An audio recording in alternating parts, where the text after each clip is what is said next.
L-istatistika turi li kull sena qed jinstabu mal-2500 każ ġdid tal-kanċer f'Malta li madwar 1000 minnhom imutu. Tant li llum il-kanċer huwa l-kawża primarja ta' 30% tal-imwiet kollha f'pajjiżna. Waqt li kien qed jindirizza konferenza organizzata min National Cancer Platform fil-Jum Dinji tal-Kanċer, il-President Vella qal li llum kważi 50% tal-pazjenti bil-kanċer f'Malta qed jgħixu għal 10 snin aktar. Dan ifisser li għandu jsir investiment aktar qawwi fir-riżorsi finanzjarji u umani minħabba li f'ċertu każijiet ikun hemm bżonn kura speċjalizzata u personalizzata.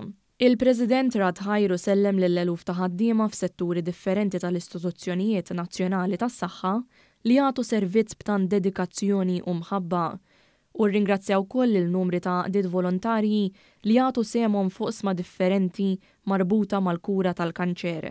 Dr. Vella semma li fil-prevenzjoni, ħarsien u kura kontra l-kanċer hemm bżonn il-kooperazzjoni ta' numru kbir ta' dixxiplini li jieħdu ħsieb l-aspetti edukattivi, mediċi, iż-żmien ta' riabilitazzjoni, il-ħarsien psikosoċjali u l-kura paljattiva. Il-President Vella tkellem ukoll dwar l-qdiet volontarji li jaħdmu f'dan il-qasam.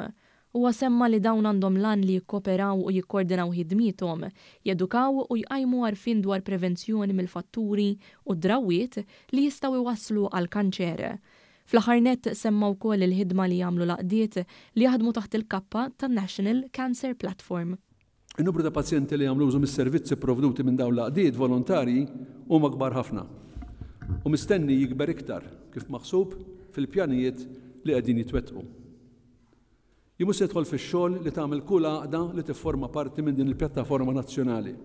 Biss fisem il-poplu Malti u b'mod partikolari fisem l-eluf kbar ta' pazjenti li jagħmlu użu mis-servizzi tagħhom nirringrazzjahom għad-dedikazzjoni, għall-impenn u għall-imħabba li wrew u għadhom juru lil pazjenti li jiġu bżonn is-servizzi tagħhom.